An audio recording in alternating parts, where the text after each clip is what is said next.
So we've talked about stabilized methods for a while now, and it's time that we close that chapter. We'll get back to that again in a whole bunch of videos, because of course that is the general topic of this course. But first we're going to continue with lecture series number 6, which is going to be about the Inf-sup conditions. Now, in all the previous videos, most of the time we could work with the analysis tools that we developed in one of the first few videos. But there were a couple of exceptions, and I believe these are the two exceptions that we discussed. We saw that for pure advection and for the Stokes problem, that we actually could not make use of the concept of coercivity. Coercivity did not apply.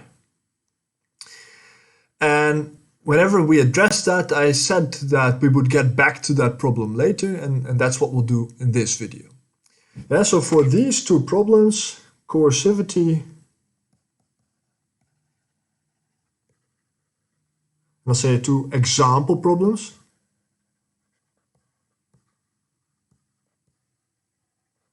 Coercivity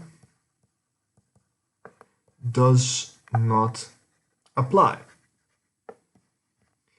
And it does not apply for two different reasons.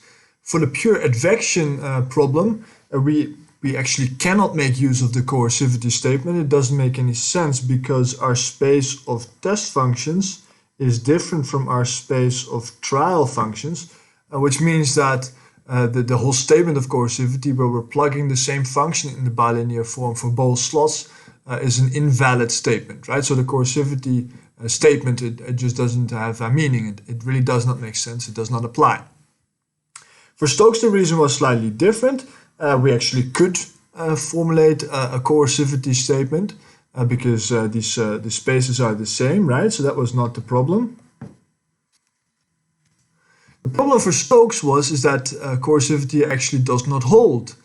We can very easily find an example where the coercivity constant would be equal to 0, and the coercivity requirement was that that constant is larger than 0. So for Stokes, and the example there was that if we substitute a 0 velocity vector in place of u, then for every choice of p we would get a 0 coercivity constant.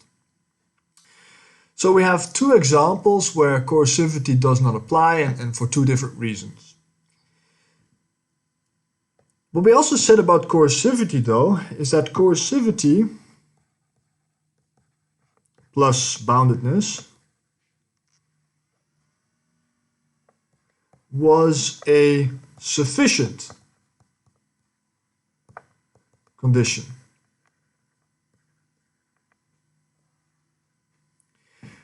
So if we could show that a certain bilinear form, a certain problem was coercive and bounded, then this was a sufficient condition to say that a solution existed and that the solution was unique. It was not a necessary condition, though. Not a necessary condition. So that means also problems, also non-coercive problems may be well defined.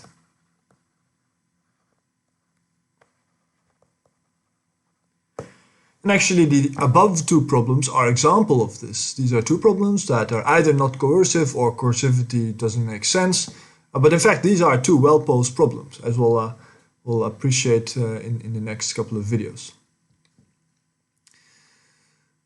So that kind of leads us to a question. If coercivity is the sufficient but not necessary condition, do we have a different condition that is sufficient but also necessary? And those are precisely the Inf-sup conditions. So the conditions that are necessary and sufficient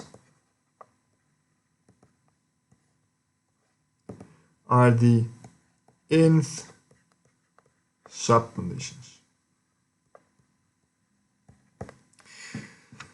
I have not talked about the Inf-sup conditions before for a reason. These are somewhat difficult, both in terms of understanding what the condition actually asks for, but also in terms of how you prove this.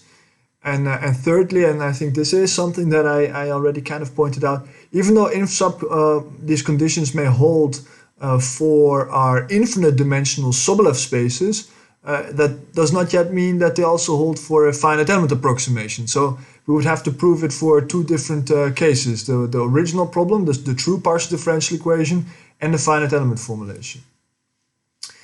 Nevertheless, these are the necessary and sufficient conditions, and they are the necessary tool that we need to understand problems of these two forms. Yeah? So that's what we'll address in the next couple of videos and what we'll look at in the next couple of videos.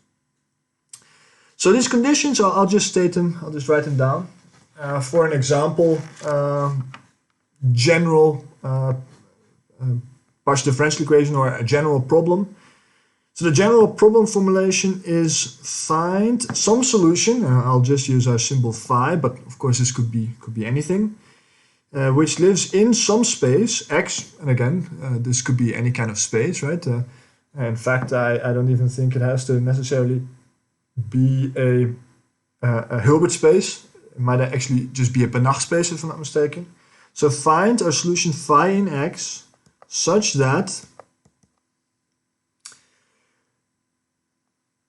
some bilinear form phi v is going to equal a linear form v for all v in another space y, potentially, right? So this is a general statement that fits both of these problem definitions. Yeah, the one on the left is very obvious, right? We have phi and a function w in this case in two different spaces. So that's also what we're seeing here. We have phi and a test function that live in two different spaces. But also the Stokes problem fits in this problem description. That might be slightly less obvious, but then you would call this complete space X and also this complete space X, and then would say X is equal to Y. So that kind of simplifies this equation then, right? So then we get the same space. And you would add these conditions together. Yeah, so then it fits in the same framework.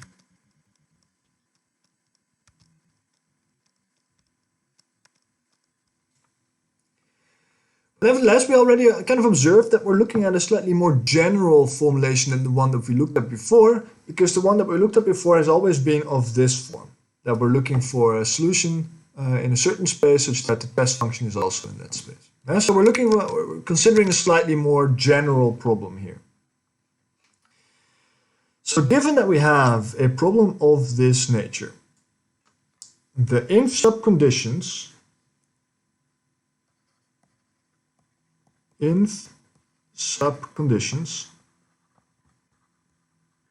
slash the conditions, the necessary and sufficient conditions for well-posedness. Oh, was one has too many. And well-posedness means that we have one, or let's say, a unique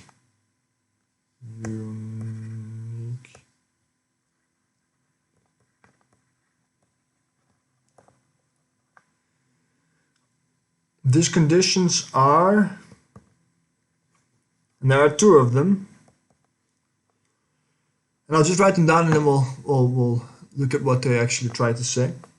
The first one is that the infimum inf of all functions phi in X, of the supremum of all functions v in Y, of the bilinear form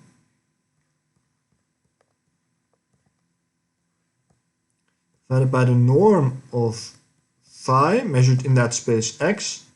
So the space needs to have a norm. That's why I was saying before that these are conditions for a Banach space. A Banach space was a space with a norm.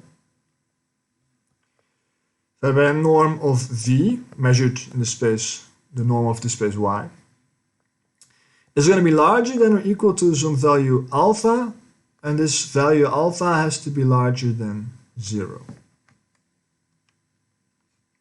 So that's a very complex condition. It's not the only condition. We have a second condition. And I've seen this condition being written in a couple of different forms. I think that the most general form is the following. If b phi comma v is equal to 0 for all phi in x, then v is equal to 0. That's the second condition. This condition is kind of interesting, or kind of strange maybe, because we sort of changed the role of the test and trial function here, right? So here we have a whole new statement that kind of looks like the one over here, but now with 0 right-hand side. But now we're doing this for all functions phi as opposed to for all functions v. Yeah, so we somehow changed the role of the trial and test function. And if this is 0 for all those functions, then the only way that this holds is if v is equal to 0. That's the second condition. Yeah, so these are the two conditions that are sufficient and necessary for the well-posedness of a problem. And clearly they're called the Inf-sup conditions because of this first one. Now I think that I can also rewrite the second statement into something that is of the form of Inf-sup. And that's probably why they're called the Inf-sup conditions. And nevertheless, I found this statement, and I feel like this is the most general one. I somehow feel like the other one, where you also have an Inf-sup condition at the bottom, is somehow less strict, but I'm not 100% sure about that.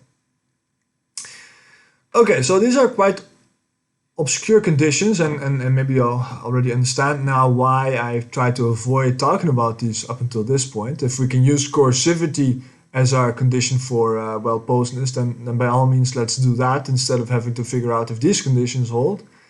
But in some cases, coercivity does not hold, and then we have to fall back to the original requirements. And these, in that sense, are the original requirements. Yeah, so if a problem is coercive, then also these conditions hold. But if a problem is not coercive, then these conditions might still hold. Okay, so I'll show you how these conditions work for actually both of these examples, pure advection and for Stokes. In this video, I'll focus on the pure advection. In the next video, I'll talk about Stokes. Because for Stokes, actually, we're going to rewrite these conditions a little bit because of the special form that the Stokes equation is in. And then we can rewrite it into something that is slightly easier to understand. Yeah? But I still want to do the original Inf-sup conditions as well.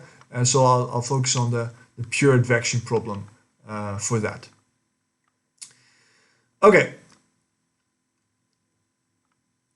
So I'll try to prove that the pure advection problem is well posed, and by in the sense that it satisfies both these requirements. So just to be okay, I'll write the problem again, and then we'll think about what this first condition means. And we're going to do this in 1D. And I'll actually even use a velocity that's equal to 1. So that means that we get a problem that says find phi in H1. And again, we had this funny boundary condition, right? In this case, I'll just say that it's 0 on the left boundary, such that, and I'll write it out as an integral sign. It's this one expression, such that d dx of phi times test function, let me stick with v for now, is equal to the integral of some force function f times v for all v in L2. So what I mean by this,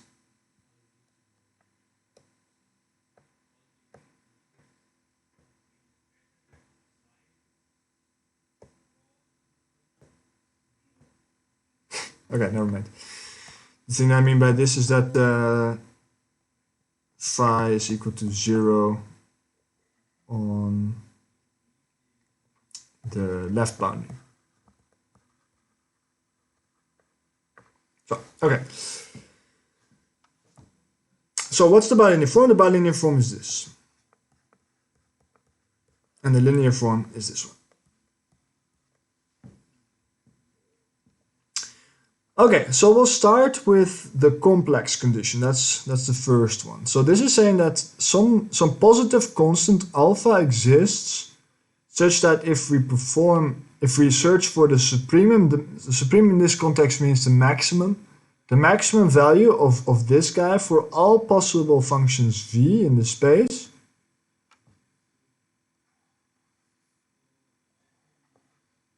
And then we do that for every possible function phi in that space, and we take the minimum of that, then that's going to be larger than or equal to this constant alpha. Yeah, so that's a rather complex requirement to get your head around.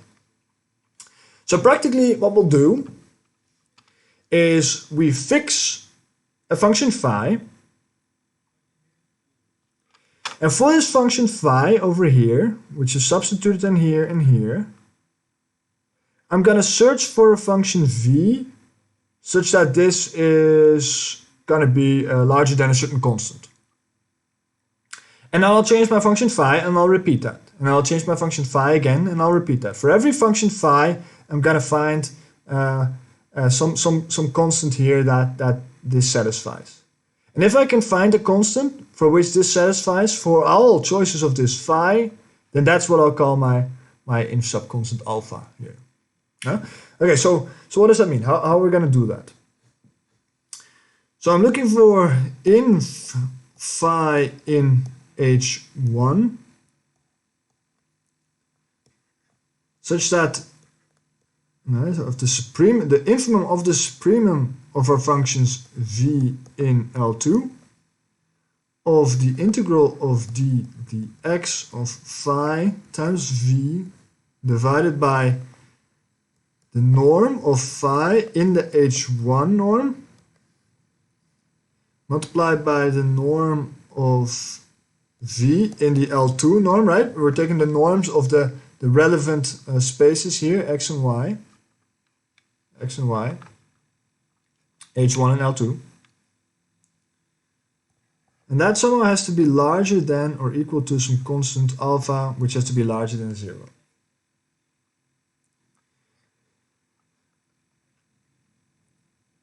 So now I'm going to assume, I'm first going to look at this section here. And I'm going to assume a fixed phi. And I'm not even going to specify a certain expression for that. I'm just going to assume that this phi is fixed. And now I'm going to look for the supremum of this expression for all choices of v. So I have a fixed phi.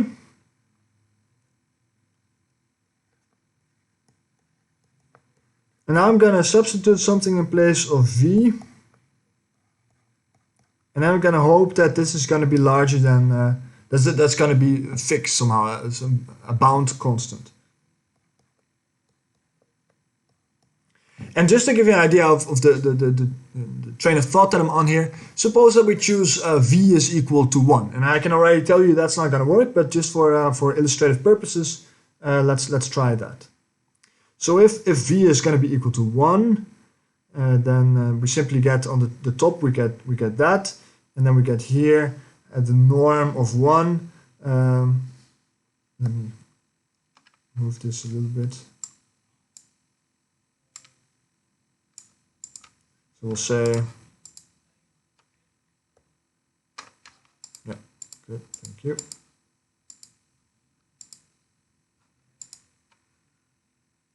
So e.g., for example, for v is equal to 1, we obtain this expression.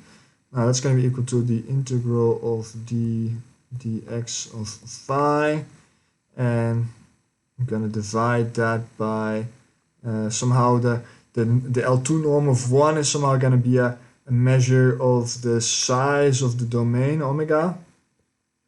And here we still have the H1 norm.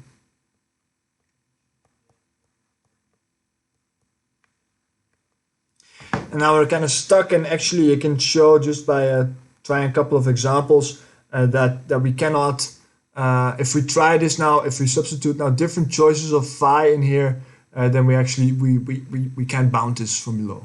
We get values that go to 0. So we don't get an alpha that's larger than 0. Okay, well, not all is lost here. I just tried this for one particular choice of v, and I looked at what the expression would be then for any possible function phi. So apparently this choice is not gonna give me a condition that looks like this. So, but that doesn't mean that the condition doesn't hold. It just means that we have to look for a different expression for v. So let's try another one. And then, so my point here is that so the infimum of that guy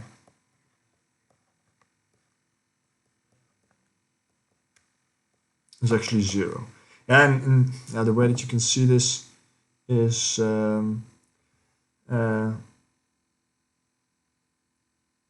this is just the integral of the derivative, and at the bottom we have the integral of the value and the derivative, and there's going to be squares in there, so this guy can always be much larger than this guy, so the bottom one can be larger than the top one, which means that you can sort of limit to a value that is 0. Okay, that was just by an example of the line of thought that we're following here, the train of thought. The one that does work is an expression that looks like this. For a given phi, I will substitute in place of v the derivative of phi. Am I allowed to do that?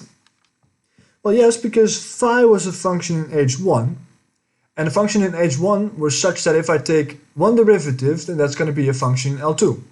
So for every function phi, the derivative is going to be in L2, which means that I'm allowed to choose that function in place of my test function, right? The way that we read this, this condition is that we set phi, and then we move in and we perform this operation.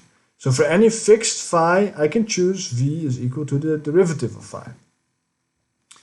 So what do we get if we substitute that? Well, we get the integral of d dx of phi multiplied by v, well, that's now the derivative of phi,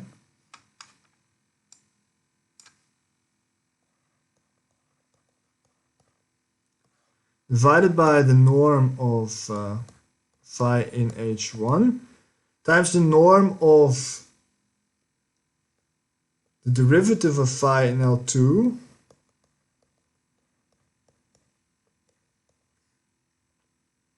What is the derivative of phi in L2? That is actually going to be the square root of the integral of d dx of phi times d dx of phi.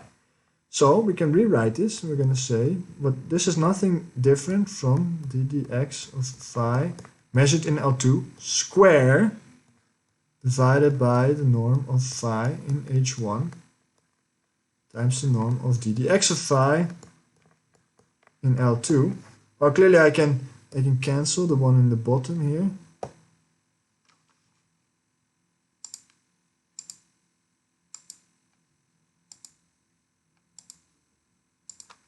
I can cancel the one in the bottom here with the square here.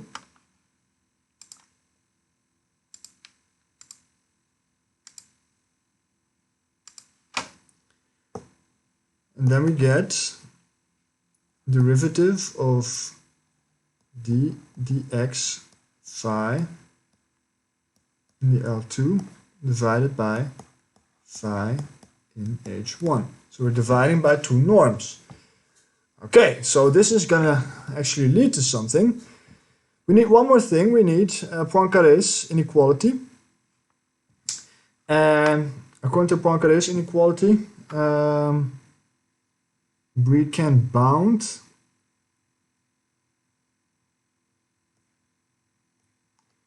the derivative of phi in L2 by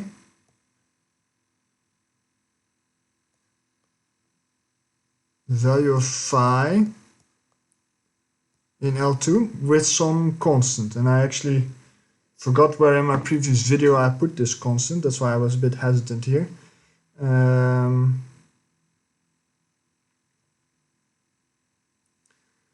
I think it matters not so much, but I will put it.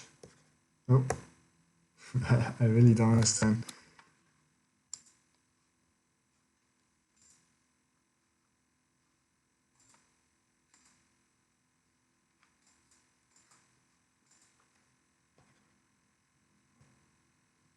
Okay, larger than this constant here.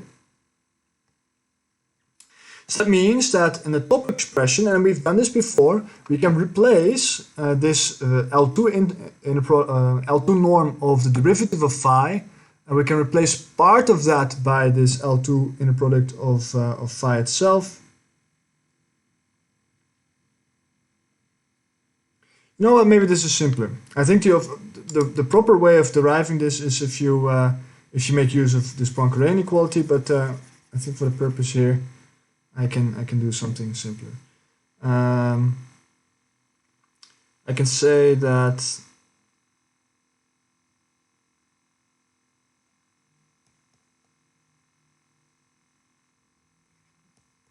ddx of phi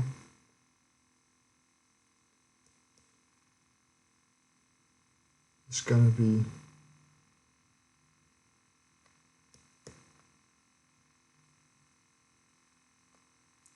smaller than the norm. No, sorry, that's going to give me the wrong expression. Okay, I'll use the Poincare inequality. So we're going to say this is going to be larger than some Cp times the norm of phi in L2. Then I'm going to replace this expression. I'm going to square everything. I'm going to replace this expression by the square root of the square of both sides.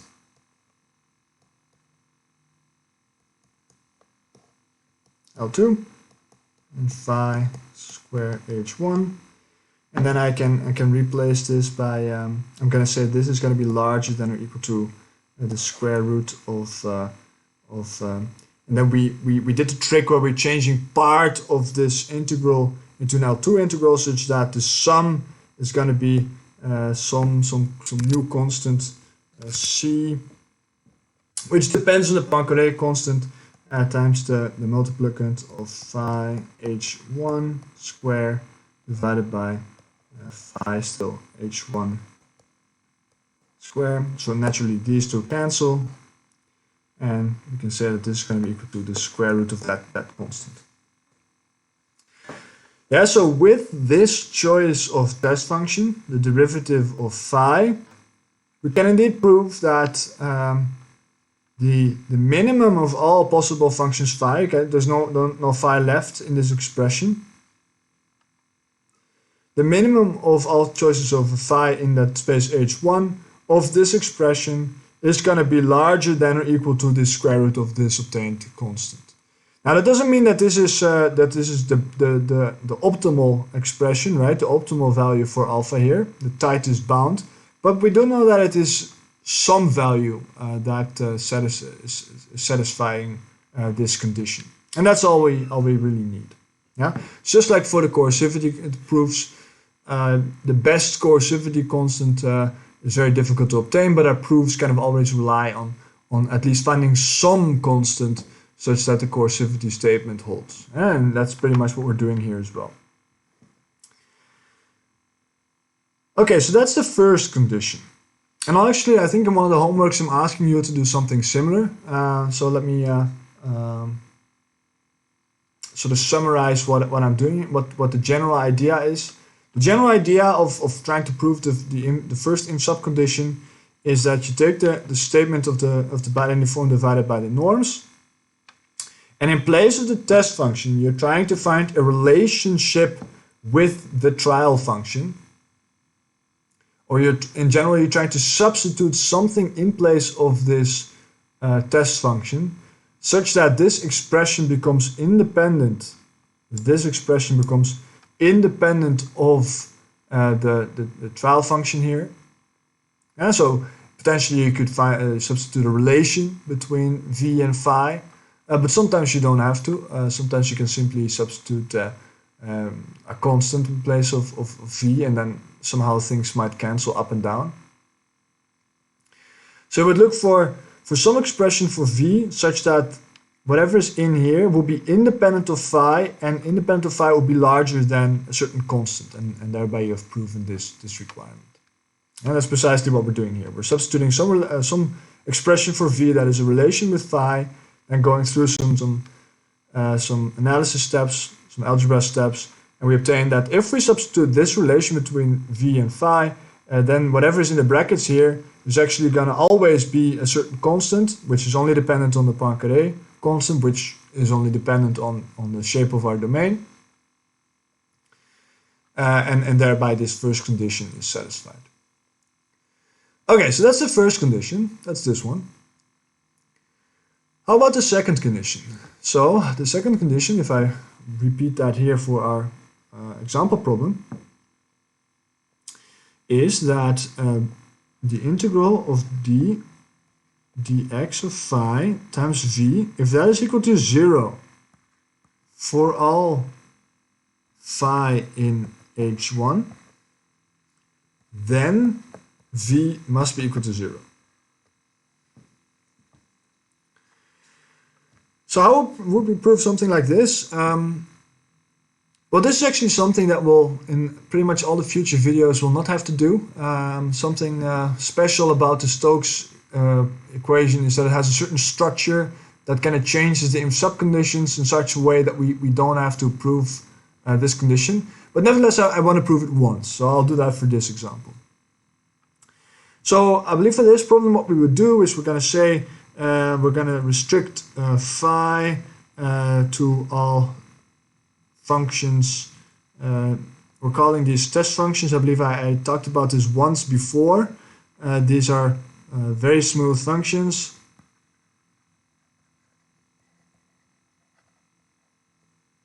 With 0 values and 0 derivatives on the boundary.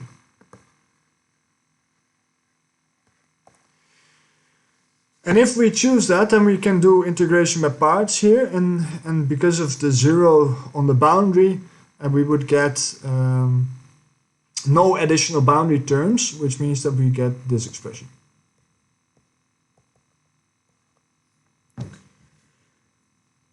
For all functions phi in this space of test functions is what that space is called.